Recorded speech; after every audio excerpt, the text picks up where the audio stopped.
Okay, guys, we'll just start in 3 minutes. Let's wait for everybody to join. Just send me a thumbs up if you guys can hear me well. Just mic check. All right, great, thanks. Just waiting. Meanwhile, actually, we've got 3 minutes and some of you have joined. Dipanjan, Harshal, Smart, Shambhavi. Why don't you guys come on camera? It's going to be a very intimate session and it's going to be more interactive when you go on camera. Up to you. Why don't you take a moment to introduce yourself? Maybe like 30 seconds each. And then while we're waiting, just to warm the session up. Does anybody want to go introduce themselves? Yeah. Aditya, do you want to go introduce yourself? Up to you if you're comfortable. Hi, everyone. Yeah. Am I audible? Great. Yeah, loud. Hi, Paridi. I'm Aditya. In terms of way of introduction, I currently work in the social impact space. I've been working in a company called 60 Decibels. So we do something called impact measurement. And I've been working with the team for about two and a half years, and have an overall experience of about 4 years. Looking to apply in the upcoming application cycle, primarily looking at schools in the US. But yeah, that's in terms of my introduction. Amazing. That's good to know you. I hope you find the session valuable. We are going to have our speakers join in just about a minute. Anybody else wants to take a moment to introduce themselves? Hey, hi, Paridi. Yeah, maybe go on. not really in the, not really having the face for a video, but nevertheless. That's all right. I mean, trust me, you just see my shirt here right now. You don't know what I'm wearing, like it's pajamas. So relatable in this work from home scenario. Of course. But nevertheless, good evening, everyone. Good evening, good morning. I'm not sure if everybody is joining from India or not. So hi, everyone. I'm Shambhavi. Just a brief introduction. I'm from Kolkata. I have a work of around 4 years, an engineer and an MBA, already an MBA by qualification.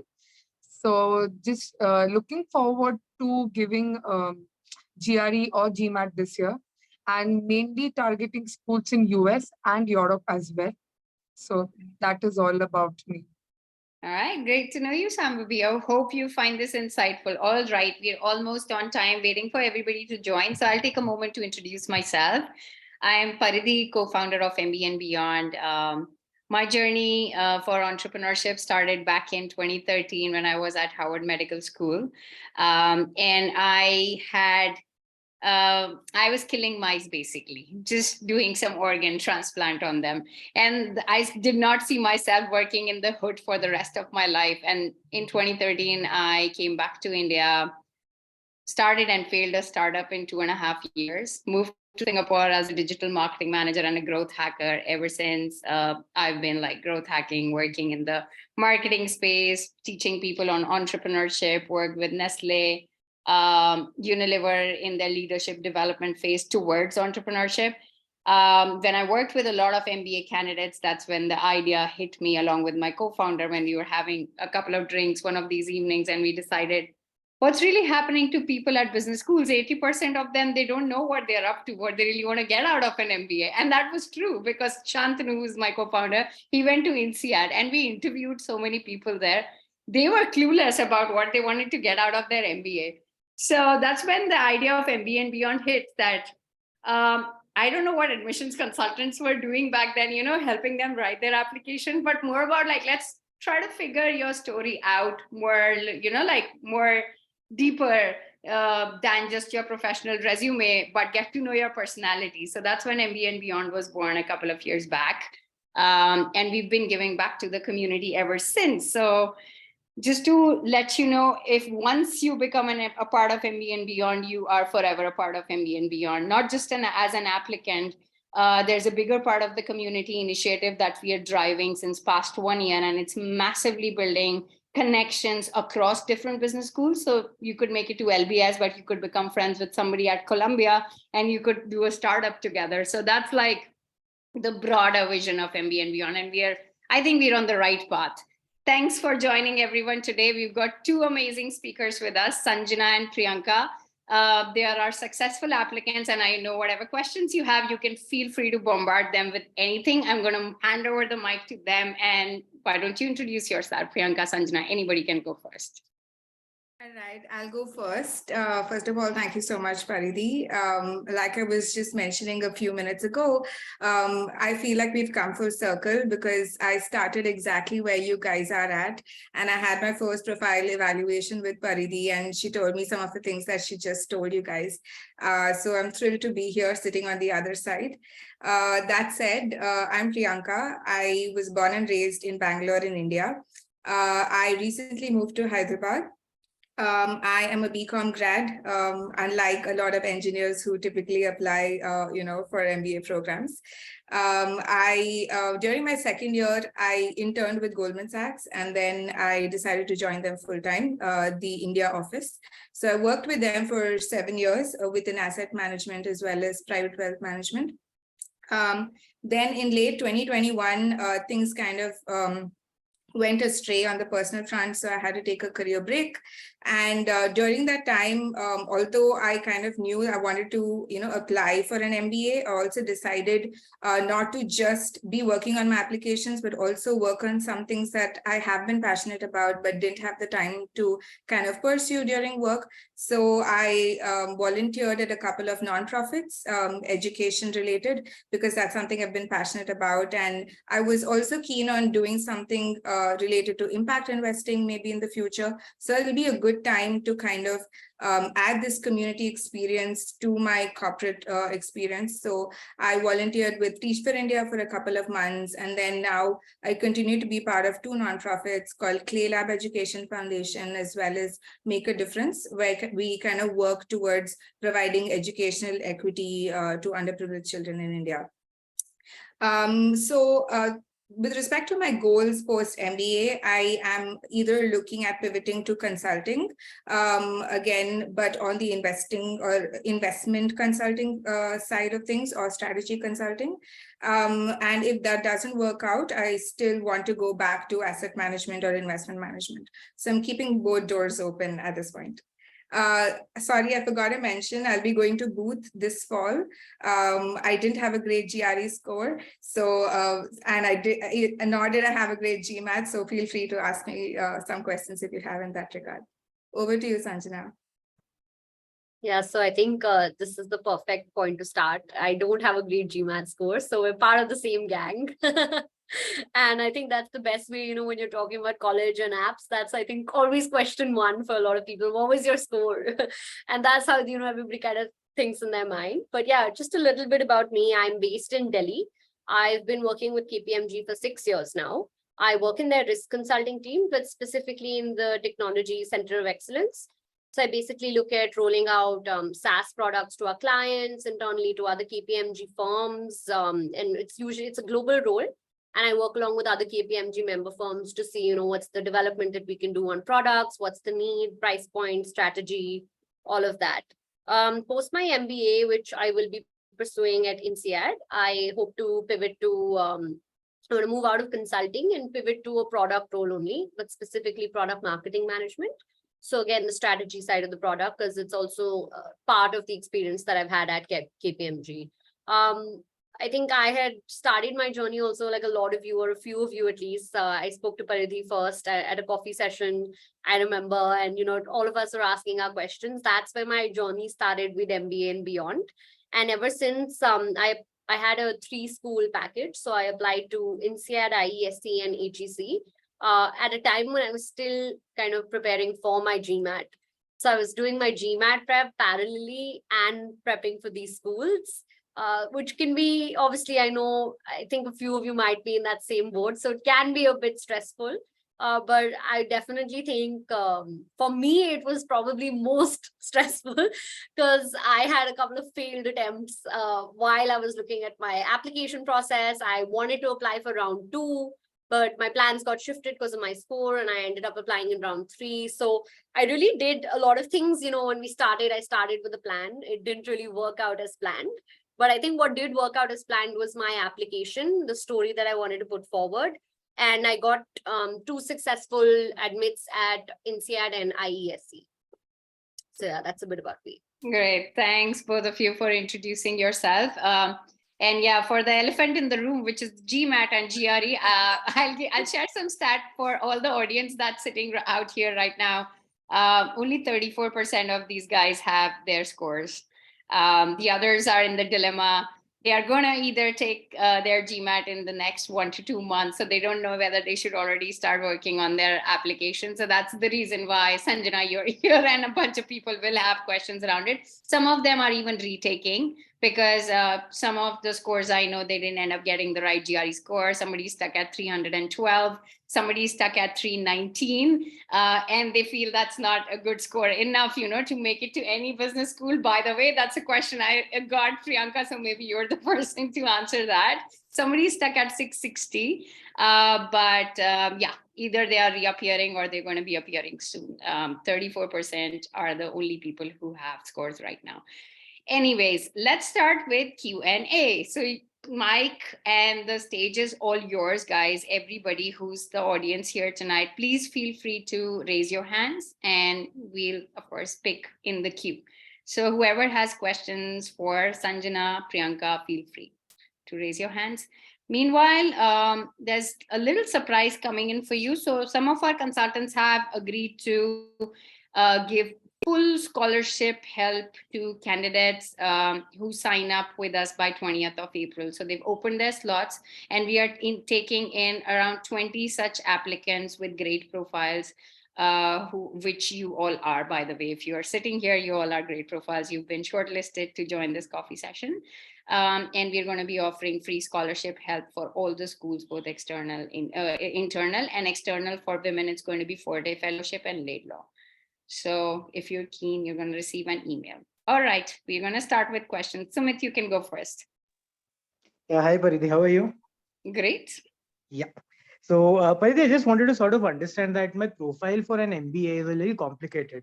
Yeah. So I've done my CA intermediate from CA Institute, ICAI, and then under some MOU signed between IGNOU and CA Institute, I've done my BCom. So through which I just had to write about 6 papers to get my BCom degree. So ideally, by structure, it's a correspondence degree. Yeah, but then it's not out of choice, obviously. But then because of the MOU that was signed. So I just wanted to sort of understand. So I'm specifically targeting only UK colleges. Reason being, CA intermediate is considered as undergrad in UK. So through, again, an MOU between the UK and Indian government.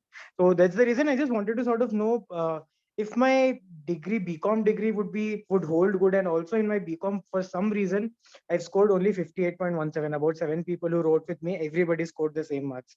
Nobody knows why. So no worries, Sumit. So this is a very, I'm sorry to cut you short. This is going to be a deeper discussion for sure. We work with a lot of CAs. Sometimes we have to put out their CA experience. Sometimes we decide not to put it out there just because of the obvious reasons which you talked about. It also depends on candidature to candidature. So I'd request you to schedule a profile evaluation. It will be a good 45 minutes call. It's a free call. You can do it with a profile expert. You'll need to have a deeper discussion around this. Okay. I mean, how do I reach out to So we're going to reach out to you on an email soon after the session. You can click on the link and then you can. Otherwise, on the website, there is an option to do free profile evaluation call. You can always submit a request over there. Okay, sure. Understood. Thank you. All right. We're going to make this quick because I have a bunch of people in the queue. Dipanjan, you can go next. Yeah, I would like to ask that means I am working in a PSU. So and PSU consists of a large number of employees. So comparatively, we don't have that many projects to project in our resume. So regarding that, I wanted to ask, like, how can we develop that? Means how can we project our resume? Priyanka, you want to address that? Yes, I could do that. So what I would tell you to do is, you don't typically, what they ask you is leadership, right? Like, how have you shown leadership? And I'm guessing you're referring to projects with respect to that. But if I'm not, like, feel free to clarify. So you don't necessarily have to say that you headed a particular project or you had X number of people working under you to kind of quote, your leadership abilities. So it could be something as simple as, let's say, training somebody on your team, right? Or somebody who was going through like a difficult phase and you kind of pitched in to help. So that also is a leadership trait, and you can feel free to quote that. Yeah, you had something more to add? Yeah, like while I joined my company, I used to have 150 people under my supervision who were working. But Okay. like while I see the resume of other consultant guys or someone, they have small projects what they have Right. done. Comparatively, in PSU, we don't get the opportunity to showcase our project skills. Okay. I don't think you should compare yourself with others who are probably, similar designations in other firms, right? I think you should talk to your strengths. So if their strengths is having, X number of projects under them, for you, your strengths is that you have 150 people under you. I think that's huge, right? You should probably talk more about that, because there are going to be a lot of challenges that come with that. There are different things that you have kind of faced being in this situation. And you could probably add in a few projects that you have handled as well. So talk more to your strengths than trying to kind of gauge where you stand with respect to another applicant, because I would say it's solely your journey, and this is something unique to you. So you should definitely play on that. I think it's a huge strength. Anything to add, Sanjana? Thank you. Yeah, I think Priyanka's answered. I completely agree with what she said. Every profile application, for example, I'm in consulting as well. A lot of consultants apply. But just to kind of give you a sense of my NCR application, they have almost 8 essays, right? I think I have been working on, while I have 6 years of experience, I've been working on one project for the last 2.5 years. So that really that's the chunk of most of my content, right? What is the most recent for me? So a lot of my applications, all of my professional, describing my experience, my achievements, my failures, a lot of the professional aspects were taken from that one project only. I think it's more about what your role is, and not, I don't think anybody's really excited to know. You're not really a subject matter expert if you're doing 100 things at one time, right? It's what you're an expert at and what you're doing, which kind of makes a difference, and how you present it, to be honest. So like Priyanka said, I think it's really impressive. You have a massive team that kind of works or reports to you. And I think there's so much more that you can present. So it's not I think my experience was, when I was first going through this process of finding a consultant, my experience was usually a lot of the people will give you a very formula approach that we should show 1, 2, 3, and your application will be strong, then you can get in. That wasn't my experience either, because my profile was, I thought, different from a lot of my peers, and I needed somebody to talk through my strengths, my qualities, which are different from, say, anybody else's. So I think you don't have to worry about that as much. And that's one thing with MBA and beyond. It's going to be on who you are and not what everybody does. Yeah. So while Sanjana wrapped it up really well, and to the points that Panjan, that we are talking about, which is strengths, like you heard that. So everybody has a unique bunch of strengths. I'm actually sharing an applicant's journey with you right now, who's been successful at a bunch of schools as well, just like Sanjana and Priyanka. So there's a lot of brain dumping that goes into identifying your own self, because you need to understand with the right frameworks what you really have, which others don't have, which Priyanka very clearly mentioned. You don't have to compare yourself. There's something that's going to be very unique to you. And identifying your strengths is definitely going to be one part of it. And there is an approach that most of our applicants take. It's called STAR approach. So this is something that's going to help you identify, I can already identify that your unique selling point could be great leadership and management, because you have clearly led a team of 150 people. Not many people have had that opportunity, and you use that as your strength to portray yourself. A lot of PSU candidates also make it to some of the top schools. I wouldn't say INSEAD all that, like, for that matter, because INSEAD really looks out for international exposure. But we've seen PSU candidates making it to INSEAD as well, but it's definitely a dream school. You have to be very mindful of that. So you want to hedge your bets, apply to a bunch of schools where, leadership and management could really be used as a value in you, and they will really look upon that. And they are not going to be looking for other aspects like international exposure. So while school selection, you need to identify your strengths, your values, and then you start picking, what works for you. I hope that answers your question. Yeah. Can I add on something? Means Sure. like during the consultancy process, do we select the schools also? Means which schools will be suitable for my Yeah. career growth? Yeah. So, I mean, that's a unique part of MBA and Beyond's process as well, because so one of the things that we don't just judge you by your GMAT and GRE score. MBA and Beyond does not do that. There's a reason why the screen that I was just sharing, where we do a bunch of, steps with every applicant without even knowing where you're headed, just to get to know you better. So there are going to be certain set of values that you will hold true. And business schools are actually looking for those values in a personality. And that's how, low GMAT scorers and GRE scorers are able to make it to some of the top schools, because the matching happens not just basis your score and professional journey, but more on the person that you are, that you're bringing yourself, in the community that business schools is looking for. So we have to identify your values first, your unique selling points, and then the consultants, the team is going to help you identify which are the best suited schools for your profile. And then you can, of course, apply to a bunch of schools, a couple of dream schools, realistic schools, and safe schools. That's one of the part of our process, which happens after content gathering and branding. We have to understand you first. Does that answer your question? Yes. All Thank right.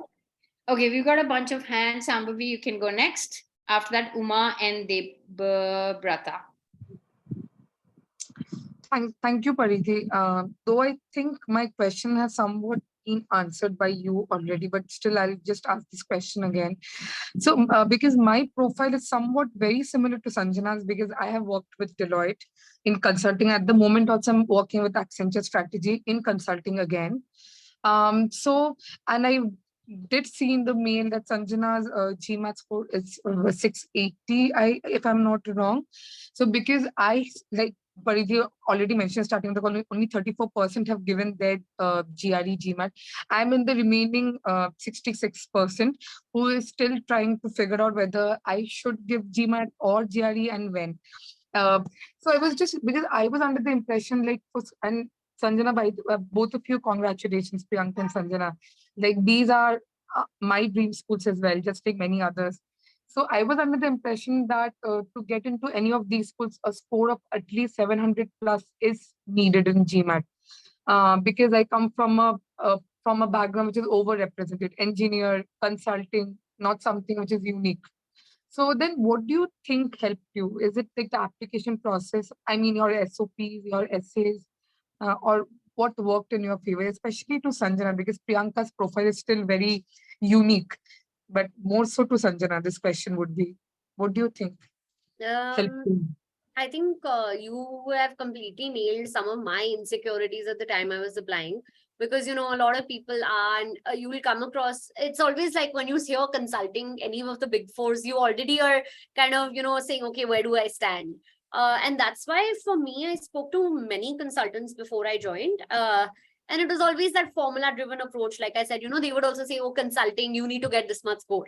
Their focus was, you need to get the score. Their focus was never to understand what were my strengths, what I was doing at my time, which was probably different from my peers. So that really was very different, because my first call with MBA and Beyond, I think the focus was on who I am, what are my strengths. And I always kind of, to that extent, I had a tough time previously when I was finding consultants, had a very tough time to kind of even break that barrier, because they would be so hell-bent on the score that I didn't even have a chance to kind of explain to them how I have probably done something different at work. So I think what really worked for me was one, and I think my consultant Andy at MBA and Beyond will also, he kind of saw the same things and I was looking at it. Professionally, while I've been working for 6 years, I had a fast track promotion. So I jumped from a consultant to an assistant manager in a year's time. That was a big kind of achievement and a factor to play in my application process. Second, already before even becoming an assistant manager, I was already managing a team of 10 people. So that was also, played to the leadership aspect. Third aspect was, like Pariti said, because NCR focuses a lot on your international experience. I did have a lot of international projects and exposure under my belt. So that was the third element that I wanted to show, that I've worked with diverse teams. I currently am working on a project, which I said for the last 2.5 years. That's with the global KPMG team. It's called KPMG International. So I'm working along with almost some 5 or 6 other nationalities on that project. So I think these were 3 of the key areas. And finally, my fourth one would be that I wasn't just working on work-related projects. I was doing a lot of extracurriculars with work. So for example, we have an event that happens in India. It's inaugurated by the Prime Minister year on year, called the India Mobile Congress. So I personally worked on that project for 3 years in a row. And so, just that fact that I was also doing a lot of thought leadership, knowledge creation, etc., apart from my role itself, I think may have been, those other things. So I wasn't just doing the work, I was also doing a lot of extra factors. And I think the last thing was my mentoring exposure. I've been selected as a fast moving, say, millennial at KPMG. So we have a mentoring program in general where you do upward mentoring and you mentor partners on how to work with the younger pool of team people. And I think that was the last aspect, was just that I was fast moving and mentoring, and my role to play as a young gen person probably. Hey, Sanjana, Sorry, please go ahead. I think somebody was Pariti, I think wanted to say something. No, it's Shrishti. Sorry, I know it's your question only, but Sanjana, I just wanted to ask one quick thing. So you mentioned international exposure, and you mentioned that you work with organizations or clients or teams outside of India. But does that entail as international exposure, or you going to that place and working there entails international exposure? Yeah, I'll let Pariti answer that. No, you're going to answer that, but that's a myth. I just wanted to say that. Sanjana, over to you. Yeah, a bunch of people ask that. So go on, Sanjana. Yeah, so for me, my international actually on-site exposure was just one project. And that too, it was a conference for 3 days at Barcelona. I've not really internationally worked on an engagement, but I off-site worked on a lot of client projects, about 8 different, I think, countries that I can think of right now. So, I mean, I'll let Pariti answer if that counts as international or not, but I do feel it's about how you're presenting it. In INSEAD, at least, there was a question on, there's not even a question, to be honest, on international. It's a drop down to say, what is your international exposure, even if it's traveling personally, if it's projects, if it's a conference. So you select out of that. There wasn't much on offsite, unfortunately. So you can probably bring that forward in your essays and application part of it. But in the drop down, it was most definitely, if it's, they have a lot of options. So it's not like you just have to show professional, even if you're traveling. So I had a lot of travel exposure as well, which I think 90% of those drop downs were my travel ones in that one conference that I did at Barcelona. So, yeah. Just, and for anybody who has questions around international exposure, I'll just build up on what Sanjana said. So INSEAD is actually a very diverse school. There are people from 90 nationalities over there. What they're really looking for is how comfortable are you going to be, when you're exposed to such a diverse group of people in a multicultural setting. And you can really bring out any stories. You could be sitting in your home country, but working or talking to people across the globe. That is sufficient enough, even if you've not stepped out of the country, Shrishti. They are going to put you in a cohort where you're going to be working with 6 more people who are going to be completely from different parts of the world, like somebody from South Africa, somebody from South America, and there's not going to be 2 people from same nationalities in one cohort. You're going to be taking that journey together with that. So that's their value. That's the kind of value that INSEAD brings to the table. And they're looking for that value in you. If you can portray it without stepping out of the country, it does not matter. It's a myth that, you need to have traveled outside of the country and you need to have worked on site, and that's only when you make it to INSEAD. I hope that answers your question. Yeah, it does. This is really helpful.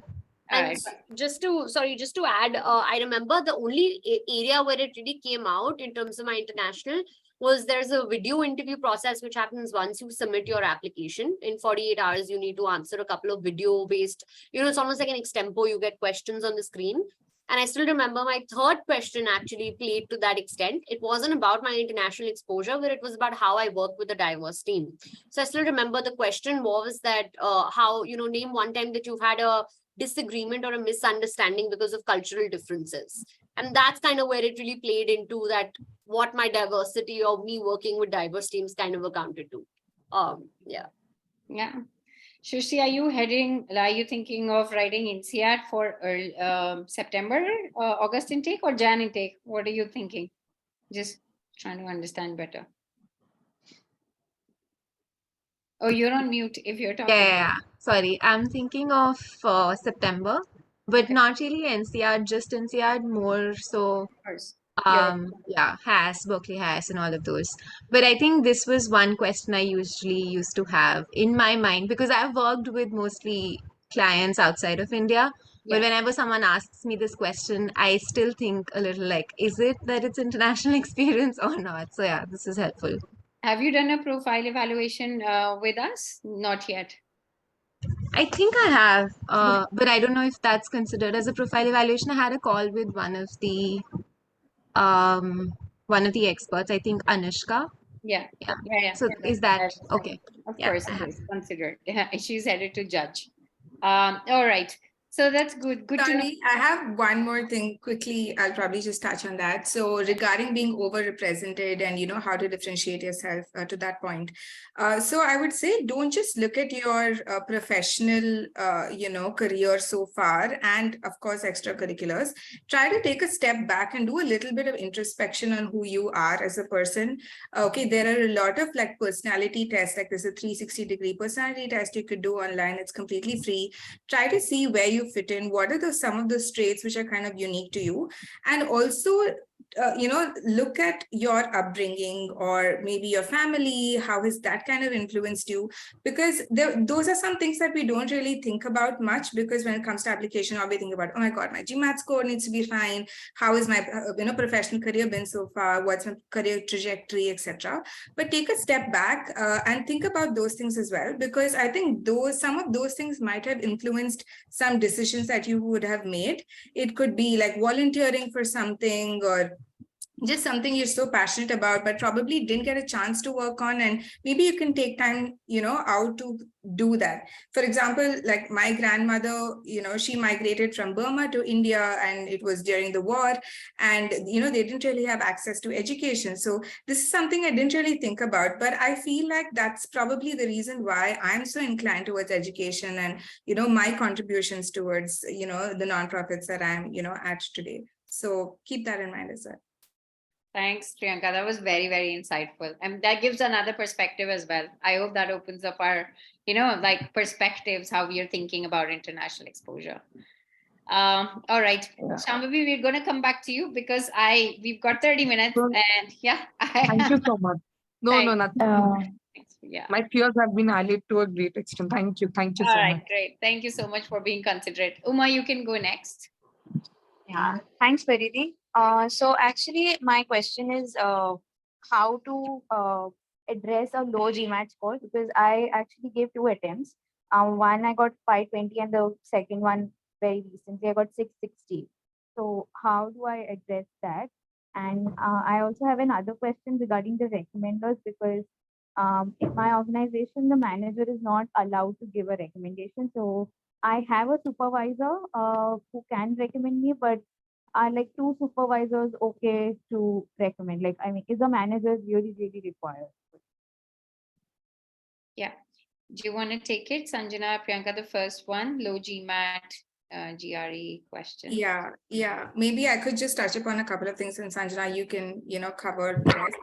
I think I also had, a pretty bad GMAT attempt when I first attempted, and then I decided not to take another GMAT attempt, but instead do a GRE. So that's something you could consider if you have time. Another thing that you could probably do is there's something called MBA Math, and a lot of universities accept that as well to kind of showcase your quant abilities. So that is something you can consider. Let's say you've decided that you cannot take any more GMAT GRE attempts, and probably you also want to find a way to say that you're quantitatively strong. You could do that. And another thing is maybe talk about your work as well, right? Because in our workplaces, there is a lot of quant involved in it. So you could, talk to that as well and say that you've been maybe doing some analysis like data crunching, whatever it may be, which talks to your strengths. So that's the quant side. And verbal as well, maybe if you've like headed projects or taken a TOEFL, although TOEFL and IELTS is not really a requirement nowadays, because if your degree is done in English, then you don't necessarily have to do that. But if you want to improve or show improvement in your verbal score, I would suggest take a TOEFL or an IELTS and probably get a good score on that, and that will also help. So these are some of the ways that I kind of helped, push my candidature. Absolutely. Sanjana, do you have anything to add? Yeah, not much to add. I think Priyanka covered everything. What I did, I can just tell you my experience. I probably stressed on my analytical projects that I worked on. So whatever upskilling I had done at work, I did bring that up. So if you've done any certifications, but specifically for me, it was just a couple of the analytical projects. I created a tool from scratch, being from a non-engineering background. That's kind of the strength that I played at. And that's maybe what worked. Yeah. I'll just add one thing, because we're still early in the year, even though like you should all be already working on your applications if you're targeting early action. Uma, your 660 is not bad at all for now, because I'll share somebody's story. Kirthana, she's at Fuqua right now with 50% scholarship. She was stuck at 660 until June with us. Like she was working with on 9 applications from January onwards. She started working last year. And she attempted GMAT 8 times. She ended up surprising herself and all of us just 3 days prior to submitting her application with a 730. So what I would say, if you feel that, okay, you've hit that, plateau or something, give it some time. Do something more creative, do a little bit of, application exercise, getting your snippets together to pull a story together, take a break, do the creative activity for your applications, and then go back to it again and maybe reappear. That may work. Second thing, which Priyanka said, that has worked in a lot of people's favor, that if you're not able to break the plateau after, let's say, 1 or 2 more attempts, then you can even consider GRE. It has worked for a lot of candidates. Okay, but I just want to ask, should I address a bad GMAT score? Like, because it's there in the application. Yeah, so that's the ideas that you get from Priyanka. You take MBA Math, you could showcase your analytical skills. However, it really depends. Which schools are you targeting? Guys, I'm sorry. Family Guy played on my TV. I'm sorry, this is funny. Give me a second, guys. Yeah, Uma, if you have any questions, I mean, you could continue. You were saying something. No, so I mean, it's just, should I just apply? In the optional essay, should I address that it's a bad GMAT score and then go ahead with it, or just in the rest of the application, focus on my analytics or other, because I do have analytics experience, but as in, should it come under the optional essay or the normal work experience essay? Got it. I mean, I don't think you should say I have a bad GMAT score. Instead, you could probably say that maybe my GMAT score doesn't reflect my analytical abilities as much. And then because of whatever reason, and then probably say that however my work says, this about me, etc. And I think you can do that in your optional essay as well, because if you want to elaborate, I think that would be a better place to do it. Yeah, thank you. Yeah, mine. And not too much stressing on a bad GMAT score. Don't call it a bad GMAT score. IESE told me to address if I want to in my optional essay, but even her feedback was, actually her feedback was always fill up the optional essay, don't let it go. And she did say, you can touch upon other qualities that you want to probably stress on, which might not reflect exactly how Priyanka put it. So you shouldn't say I have a bad GMAT score and not be as blatant as that. And yeah, work around it in a diplomatic way. Okay. Thank you. Actually, my second question is around the recommenders. So I don't have my manager as my recommender. Yeah, so I'll help you with that quickly because there have been cases we worked with candidates. I don't know, Sanjana, Priyanka, did you have the situation with the recommenders as well or not? Otherwise, I can share the Yeah, I mean, in my case, my recommender actually quit, just before I could apply. So he was in between jobs, so he didn't really have an official email domain. So I think what I would do if I was in your place is skip that level. If you're not able to get it from your direct manager, then go to the supervisor and ask them. If you've had, good number of interactions with them and you feel they can really add value to your application, then please feel free to do that. And I would also suggest you kind of go over some talking points with them.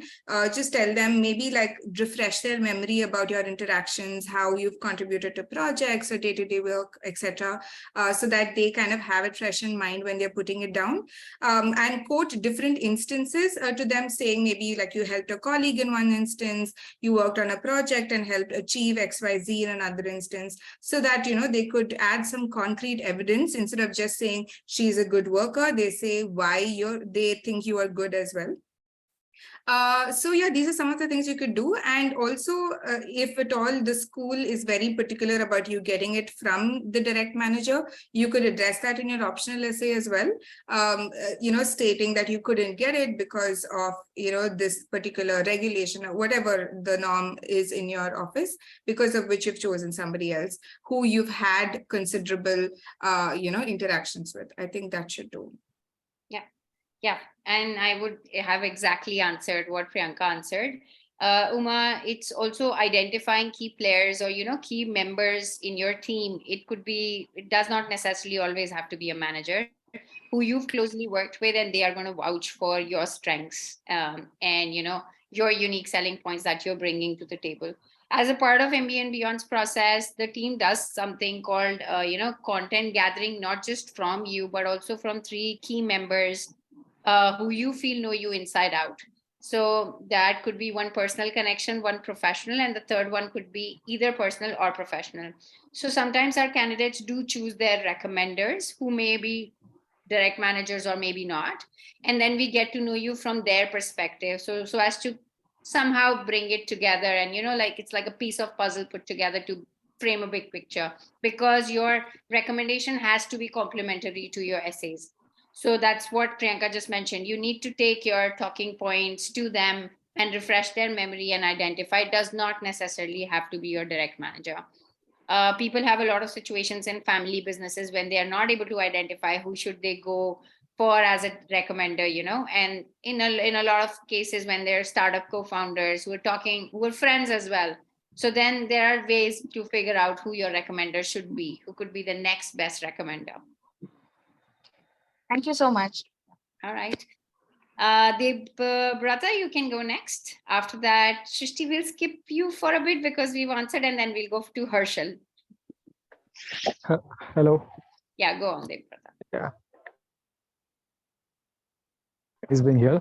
So my question is about, actually I'm right now in local business. So I'm running my family business, and which has done a turnover from 2 crores to 15 crores in past 4 years. So my main question is, I do not have any internal exposure, but I have a great leadership quality because around 4 to 5 people works under me, and that every month around when we have to do on-field work, so 500 to 600 laborers works under me. So I have to manage them all. But my question is, where do I actually, my profile stands, and what else can I do to get into the top M7 colleges? Yeah. Priyanka, do you want to take that one? Yes, I would love that. At the same time, did you have a question regarding recommenders as well? I'm sorry, I didn't hear you right. Were you also asking about that because you're a smaller team? Yeah, I can have a recommendation from my, actually I'm having my own startup also. So I Okay. can have a recommendation from my co-founder. So my main question is, where do my profile stand, and what else I can add up so that it can increase its value? Right. I mean, I think it's great to be running, your own business, and the kind of growth that you've shown is just tremendous. So definitely talk about that. And I would say stress a lot about how you got there, right? Because I mean, it's nice to say that, we were here, like doing X amount of revenue, and now suddenly we've moved there. I think the adcoms will be thrilled to understand how you got there, what were some of the challenges that you faced, and how you overcame them. I think that talks about your leadership abilities. Apart from that, I think one thing we need to be careful about is not brag. Okay, try to be vulnerable even though you have a great leadership story, right? You could talk about instances, which were, things that were going wrong altogether, or how you found it, difficult, maybe like capturing the market, or, doing some things. I would say try to be as vulnerable as possible while you're also talking to your strengths. So that's something I would do. And of course, like, I mean, to your profile, I think there's a lot more that we need to kind of analyze before saying that you're a great candidate for an M7. But definitely, I think I do see potential in whatever you've shared. And you should definitely, work on, I would say, polishing and how to convey that convincingly. So I think that's what I would do. Yeah, Okay, thank you. I think you answered it. Deborah, that's your answer. I would answer the same. Thank you. All right, Harshal, you can go next. Hi, everyone. My question for Sanjana and Priyanka, both of you. Since you've already worked with MBA and beyond, I just wanted to know, and like, how was your experience working with them? Do you want to take that, Sanjana, and I'll go next? Yeah, I think for me, it was definitely a great experience. I've already spoken about how I did speak with other consultants. I did a fair bit of research when I narrowed down an MBA and beyond. One thing was, of course, my target schools. I already had a few of them in mind, especially my dream schools. So I knew what their exposure experience was, their success stories. I'd attended a lot of their sessions. It really kind of spoke to the schools I wanted to get into.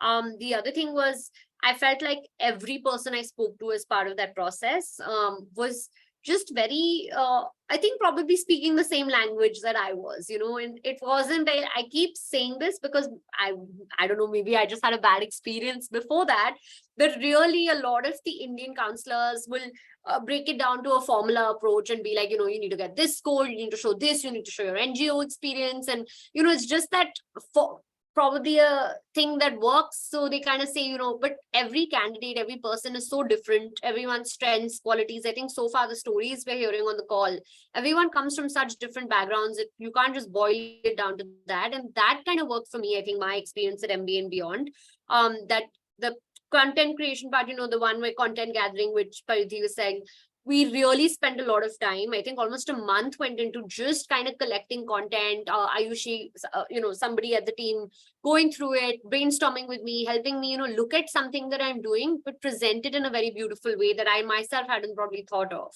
So it's a really detailed process. And I think a lot of half your battle is already won once you're done with content gathering, because it really kind of makes you already have an idea of what you want to showcase in your application, what are the strengths, weaknesses, and of course on the personal side, I still say it, for me, my plans got pushed from round 2 to round 3.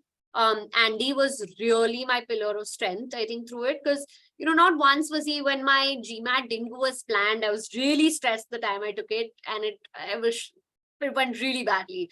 And I remember I was ready to give up, to be honest. And I think Andy was the one that said, I think you've just had a bad day. You just have to book it for 2 weeks later and take it again.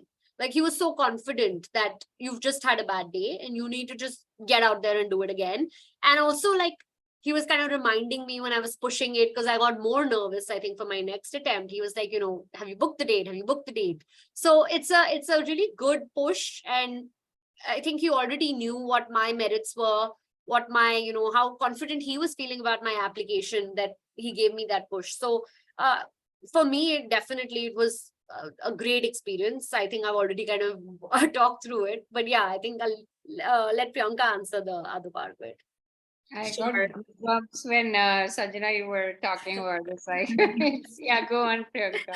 Yeah, I think when she was saying the pushing part, did you register for the exam? I think I can recall Miguel doing the same thing with me. But yeah, I mean, Harshal, for me, what I initially, set out to do was if I got a great GMAT GRE score, I'm just going to handle the application by myself, right?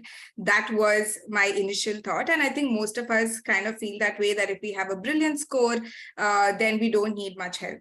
Because the schools will, probably like say, okay, you have a great score, you're a great student, come on in. But what we fail to realize is how holistic the application is and how important your essays are and how like you portray your strengths, right? Because there have been a lot of candidates that I've heard who have like a 780 and still didn't get into like M7 because they didn't, pay much attention to their applications. So that's one. One of the main reasons why I kind of chose MBA and beyond was the structure. And also the kind of interactions I was having with people. I just thought they got me better, like Sanjana was saying.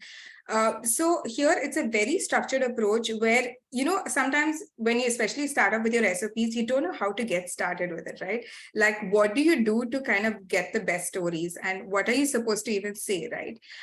So I think here they kind of first ensure after your profile eval is done, and then you kind of give them a go ahead about how many schools you want to kind of use their help with. And then they match you with a consultant. They see what your strengths are. They kind of see which consultant would suit you best, and they put you two together. You have an intro call, and then later that person kind of lays it out to you saying, this is how we're going to work and this is the timeline. So then you again have some clarity on how you're going to approach this. Then comes the content gathering stage, which is great. Sanjana was mentioning, Ayushi is brilliant. Like, she really helps you, with the storytelling aspect, though all of us are not like great storytellers. So I think that was extremely insightful and very, very helpful when it came to write essays. And then you kind of go back to your consultant, and then you do a branding call where you assess what are like your top strengths that you want to talk more about, and what are some of the weaknesses that you want to address as well in your application.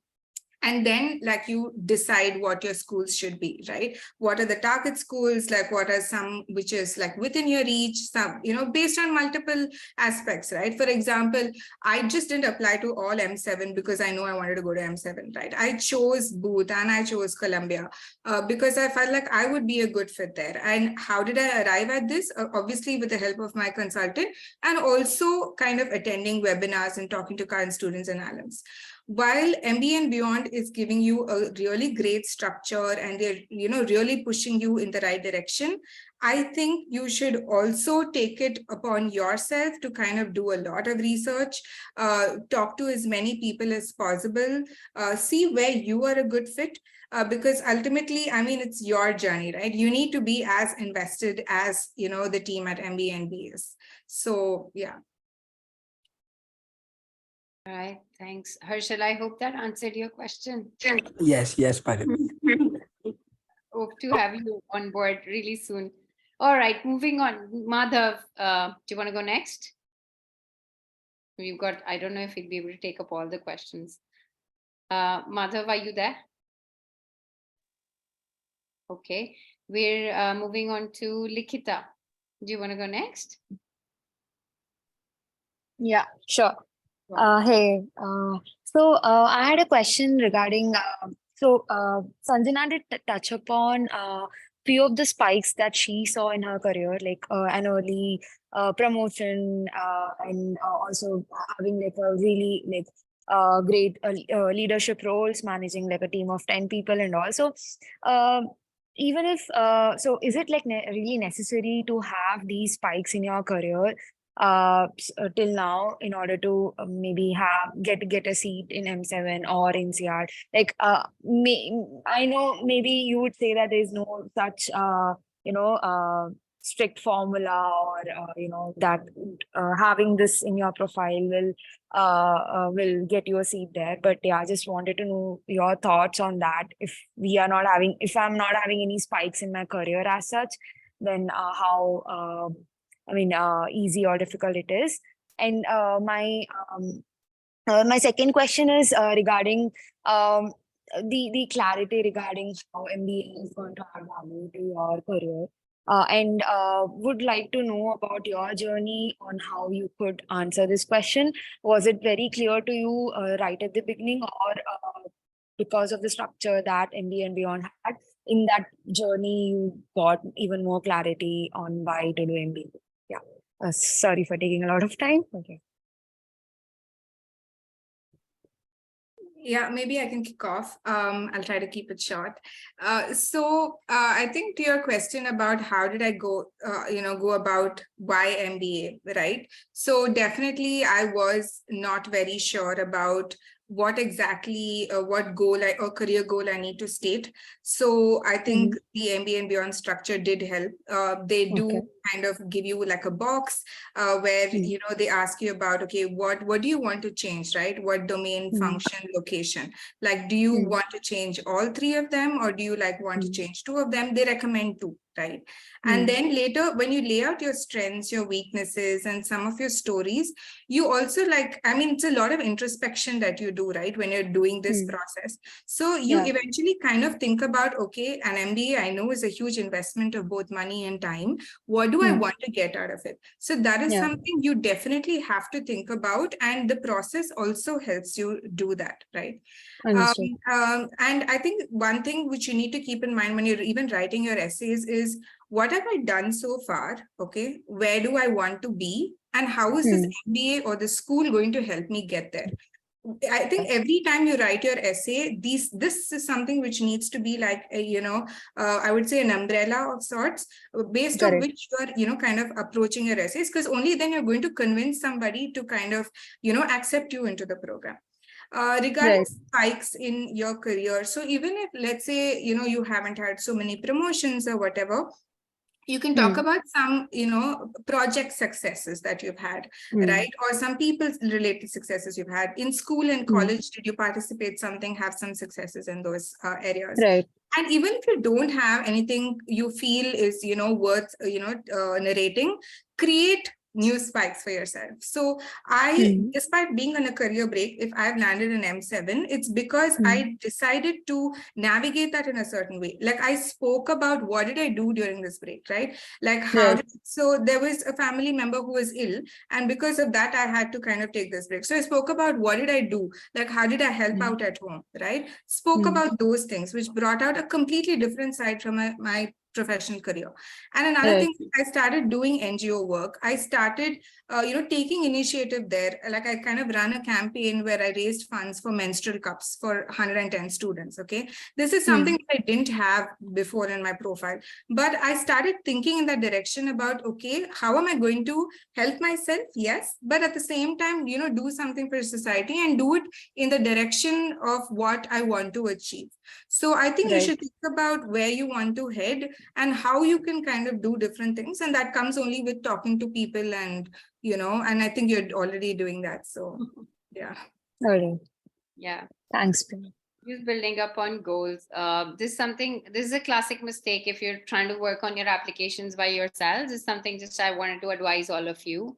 So there are going to be three aspects of what your short-term, long-term goals are going to be. You're going to be switching your domain or industry, function, or location. It's never advised that you say that you want to completely pivot and make a 3-point switch in your application, because then it stands on flimsy grounds. I know geography for most of you is going to be inevitable because that's what you're going to be doing. So try to keep it as much as only 2 switches of these 3 that you see over here. So these frameworks have been defined considering how we've seen successes. And whenever you say that you want to switch all 3, MBA is not a magic wand. And your answer for why MBA is going to, of course, all boil down from all of these aspects of you thinking about your goals, you thinking about, what is the version of the person or a professional you want to become after, let's say, 2 years down. Then your answer is where is an MBA fitting in? What is the global? So I'll help you understand one simple thing. Business schools are really looking for global business leaders who are going to be solving real world problems. Try to envision yourself as a global business leader and try to bank upon your strengths, the right things that you've done, which you can really use as examples of some kind of a supporting evidence to position you as a global business leader. You'll find your answers to why MBA and your goals. I know it's easier said than done, but this is just where you start thinking. Sanjana, do you want to maybe say something, or should we jump on? No, yeah, I think I know that we're short of time, so yeah, we can. Yeah. All right, Yogi, you want to go next? Quickly, we've got 4 minutes. I don't know how much can we really take, but go on. Sure, Pariti. My question was primarily for Sanjana. Just wanted to see, seen lots of folks with consulting goals applying to INSEAD primarily, but you had product goals and you were applying to INSEAD. So just want to see what are your thoughts. Did you speak to other folks, and primarily in this tech recession phase, how are you navigating the space? This was the first question. And second question on the INSEAD application is a separate beast in itself compared to M7. So any tips on INSEAD specific application that you found very helpful? I think I'll do the second question first because it's a short answer. Start now. It really is a beast. It does take forever. And I think the biggest thing for me was writing is still easier, but knowing what you want to write, once you know, the writing part gets easier. It's like putting your thoughts together, the flow, the way that what you want to write, the examples you want to show. That for me, at least, I like to plan before I start doing something. So really, I would just keep thinking. I already noted down all the questions I had in Excel. I was a true consultant about it. I put together all the questions, the essay questions that were there. I started drafting notes. I would literally keep thinking about it for days, and I would keep updating notes and then discuss it with my consultant. And then we went forward from there. So the INSEAD one, I would say, be very systematic, start ahead, plan and go for it. You can't do all 8 questions together. So it's good that Andy gave me a sense of let's start from here. That your counselor will help you, because I didn't know where to start either. And it was my first application. And just to let you know, I had a deadline for INSEAD and IESE on the same day. So I took my GMAT on 2nd Jan and I had both deadlines on 10th Jan. So you can really understand how much I was at least tried to be planned and systematic about it, because otherwise I don't think I would have been able to do so much so quickly. That's on the second one. I think the first one you said for product, I did speak to a lot of people from INSEAD. I, in fact, even spoke to Shantanu, who's the co-founder, because they're also from INSEAD. So I did get a sense of it. And like you said, that's why I was very keen. Well into this process, only I knew I want to be in the Asia Pacific geography or Middle East, because that's where the boom of tech is right now, not Europe as such. So I already knew. And that kind of also, they really do talk about your future goals in your interviews and stuff. Not as much in your essays because you're already, but there's a lot of cross-questioning, people who really know this industry, this line, everything. So they do ask you a lot of detailed questions, which is why I had done a fair bit of research where I want to be, which location, what role type, why this role. Especially, why did I want to pivot out of consulting? For me, like I said, I already had that exposure in the last 2.5 years. So it wasn't something new. I'm not saying something new that I'd like to do. And yeah, I mean, I know we're short of time, but that's just the short answer. I'm happy to chat with you about it later. Thanks. We just ran out of time, guys. So I know Ritu, Sagar, Vinay, Madhav, you guys have questions. Madhav, actually, we had kept on hold for a bit. Sanjana, Priyanka, I can stay back for 5 more minutes. Sanjana, Priyanka, do you? I'm good too. Yeah. Okay. 5 more minutes. We are happy to extend. Sure. That's all right, because we want to take all your questions. Just before all of you start leaving, there's an email you'll receive from me shortly after the session. If there are any more questions, please reply to that email. I'll be happy to answer on the email or get on a call with you guys. Again, we are offering some internal free scholarship slots. If you're interested in working with MBA and beyond, there's a deadline to it though. So please feel free. Even Andy is offering, I think, 2 slots. I don't remember how many, but yeah, he is. So I'm Team Andy, guys. All right. So Yogi, Ritu, you can go next. Yes, thank you so much. Thank you for organizing this. This was really, really helpful. Thank you, Priyanka, Sanjana. I will quickly go ahead with questions. Won't take much of your time. So I started studying for GMAT last year, but I was scoring a maximum of 550. I was really disappointed, demotivated. I stopped studying for it. And then at the same time, I got a new job, a promotion, so I stopped studying. But recently, it's like a calling that that you want to do your masters. With every situation that comes your way, you're like, shit, I should do my masters. I should do my masters. So I started studying for GRE, which I found comparatively easier to GMAT, because my quant was comparatively, is not one of my strengths. So it was I'm finding GRE easier. So my question to Priyanka is, how many months did it take for you to ace the exam? Because I'm planning to apply for NCAD in round 3. The deadline is June 27, and I don't have much time. I'm going to be 31 this July, so I want to go next year. I'm not 25, 26 that I have a lot of time, and I'm only targeting at 1-year programs because I don't have the flexibility of doing it for 2 years because I want to come back to my family. So yes, sorry, that's a lot of questions. No problem at all. I think we are pretty much on the same boat. I'm going to be 30 end of this month. So I was also thinking on the same lines as you. I spent good, I would say 5 months preparing for my GMAT. Okay. So I already had that much prep, and then I attempted it. It didn't go so well. So then I took, I think, another month or 2 for GRE. Okay. But that said, it doesn't mean only 2 months of prep is enough for GRE, because I already had a little bit of the GMAT prep, right? So I would say, since you've also done the same thing, and if you're, serious about giving your GRE, yeah, it is at least easier even from the exam standpoint, because I felt like every question being adaptive on the GMAT versus every section being adaptive on the GRE in itself is a little calming, because otherwise you're really stressing about whether you attempted the previous question right or wrong, right? So that also kind of might help you, push your score a little higher. So do that. And yeah, what other question did you have? What resources did you use for GRE, and what is the minimum score that we should be looking at? Okay, I mean, I can't really say about the minimum score. It really depends on the school you're applying to and what is their average. So please look at that, and also don't get deceived by the average, because for Indian applicants, it is a lot higher than the average, is what I've heard. But don't let that discourage you. A lot of times, like for me, I had like a 319 on my GRE, and I still made it to Booth, which is highly competitive. So don't be disheartened. I would say give it your best shot, especially in your applications. Address it, as much as you can, and obviously talk about your strengths, quant, verbal, etc. How, apart from the exam, also you can showcase that you're kind of good at it. Is what I would say. I used Manhattan Prep. I did as many mocks as I could. I think that really helps you. So after you're done studying, give it like a good 2 weeks, 2 to 3 weeks to do as many mocks as you can, because that way you're kind of calm as well, and otherwise you're really jittery during the exam, which I actually didn't do with my GMAT. I didn't give as many mocks, which I kind of regret. Okay, perfect, makes sense, thank you. The other question was, if not round 3, is round 4 really late, and do we get scholarship options then? But how is the situation in round 4? I'll take that one up.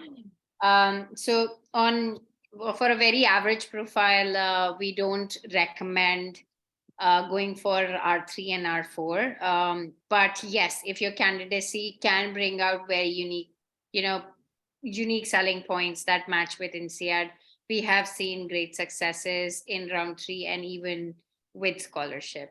But again, you have to be mindful. If scholarship is your goal, then we would highly recommend that instead of June, push it to August or September deadline, because there you'll have a definitely higher chance, or go for early action rounds in the US, where the deadlines are going to be in August.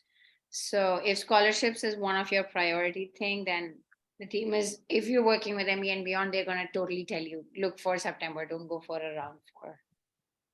Yeah, that's going to be too late, but a few months here and there, because INSEAD gives you 2 options. Jan and August. Jan intake, and there's a September intake, and it's INSEAD. You're going to find a bunch of 32, 33-year-olds. So don't worry. You're going to go into a school with your own folks. You're not going to go to school with other folks. So don't worry. With 26-year-olds. Yeah. Thank you so much. Yeah. All right. Madhav next. And after that, I'm Okay, we'll just take a minute. Let's not spend more than that. Madhav, go on.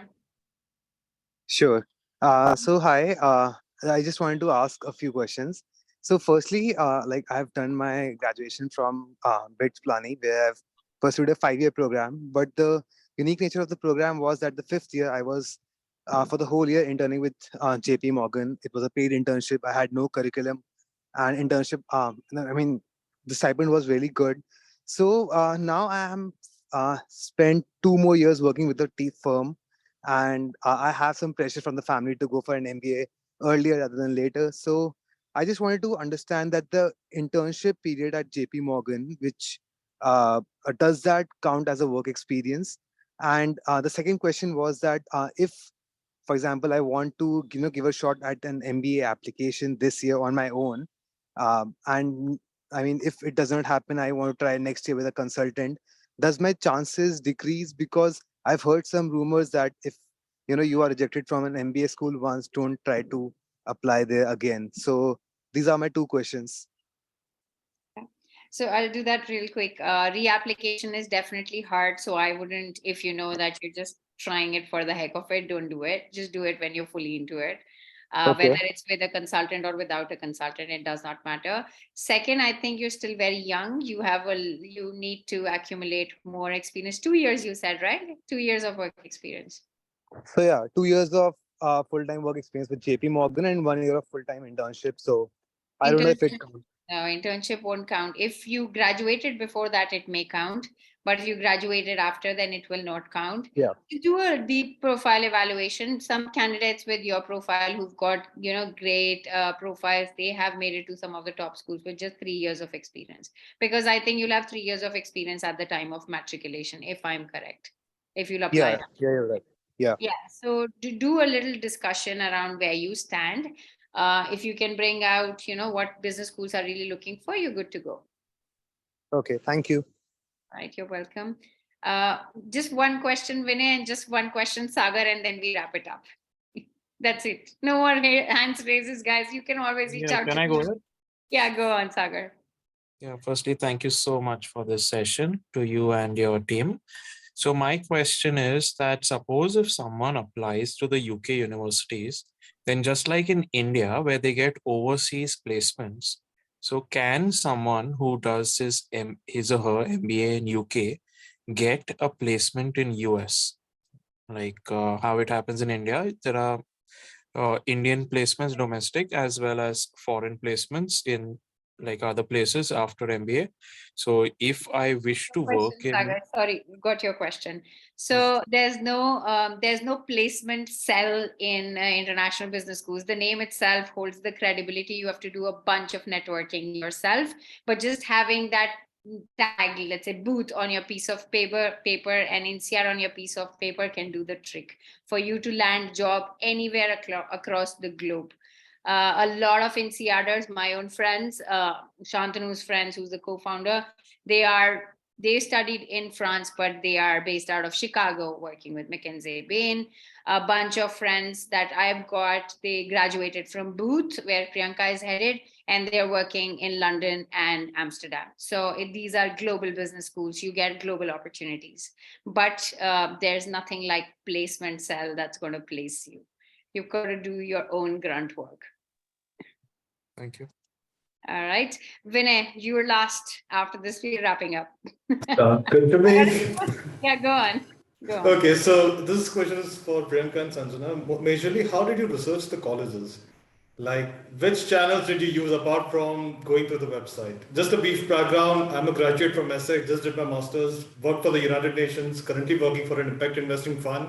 So I have no idea where I stand. And again, I'm old, 29. So that's also one more thing that's a bit pinching. And yeah, that's that. Anyways. Don't worry. I also applied when I was 29, so you'll get there. And also, I think it's great to have impact investing. Everybody's talking about it these days. So I think it's good that you have that on your resume.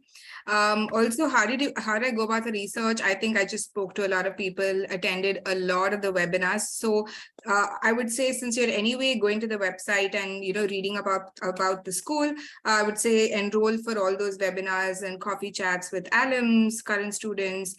Reach out to them on LinkedIn. I reached out to a whole bunch of them on LinkedIn. Don't be afraid about cold calling or cold messaging them, and just get that FaceTime. I think it really helps to find out more about the school. One, the curriculums are so different. For example, Booth has a flexible curriculum. It doesn't really have like a cohort as such, which a lot of other schools have, where they have like a fixed core curriculum and, a fixed cohort, at least in the first year. So see what kind of a course you want to do, and also the culture. I think the more you speak with adcoms and current students or alums, you would know, how approachable they are. Or, I mean, I got an admit from Ross as well. So I could clearly tell, there were some things that I liked about Rouse, there's some things I liked about Booth, and I kind of just weighed between the two. I kind of chose Booth, for the, whatever reasons that I had, like my top 3 priorities as such. So I think talking to as many people as possible is the best way to kind of do your research. And but while you're doing that, I know you'll get a lot of inputs. So kind of stick to a structure about what is that you want to get out of an MBA. Like which domain you want to head to, right? Like what function. For example, you want to do finance, then maybe a Booth is a good fit, right? But whether if you want to do entrepreneurship, then maybe a Howard, Stanford, there's Babson. So there, I think it depends on what your goals are and, where you kind of fit in terms of culture and things like that. Yeah, I think same. I'll quickly just say, for me, one was process of elimination. I knew I wanted to do a 1-year MBA versus a 2-year MBA. That already eliminated like 80% of my options. So Europe was the market I was looking at. I knew geographically where I wanted to be. I knew I wanted to get into tech. So it was very important for my MBA that I was going to be learning a lot about marketing, strategy, tech. Those are the 3 key elements, tech especially. Product management, product marketing, etc. So those are the key things I looked at. Electives, what I'm going to be gaining from that MBA. It's a huge investment. So when you talk to people, it's better to be informed about what it is that you want, and then anybody who's gone to that school can advise you best. So just kind of adding up what you want from your experience. Yeah, I had a quick thing to add, which I found to be super helpful. So if you have some dream jobs or dream companies, right, that you want to target, so start looking up those job descriptions, see what is that they require, and also kind of match that with your application. Also, you could probably say, this is the dream job I want to have. This is what I already know. And this is like kind of the knowledge gap that I have, which I want to kind of get, out of the MBA. That helps. Second thing is look up the companies, where you want to work and see where most of the people there, have studied. I think it's great if you have like a good alum base in that company. So it kind of helps you, gives you that leverage. And at the same time, you know what your firm is looking for, right? Like the chances are higher if you actually studied, let's say at INSEAD or whatever, if most of their people are sitting in one particular company. So I would do that as well. All right. I hope you found, and these were very valuable insights, by the way, Priyanka and Sanjana. And I know a bunch of us might be looking for how do we select the schools. And when just a quick note, since you're coming from United Nations, there are a bunch of schools which really like match the value system you're coming from. Some of them, to name, Said Business School in UK. There's Rotterdam School of Management and Stanford. RSM has its, even if you don't end up getting a great GRE GMAT score, they have United Nations Sustainable Development Goals as a part of their values. So you have a bunch of, plethora of schools out there really looking for candidates like yourself. Yeah, that's true. I'm still looking at Stanford and still trying to figure out between N7. We already had a chat, I believe, last year. Yeah. And I'm planning to apply next year itself. Still working on certain things. So currently just figuring out my stuff. Perfect. Thanks, everyone. And thanks, Priyanka, Sanjana, for a great, great session. It was lovely hosting both of you and everyone who joined us tonight. Thank you, everyone. Thank you so much for having us. Bye, guys. Bye. Bye-bye. Thanks. Thank you, everyone.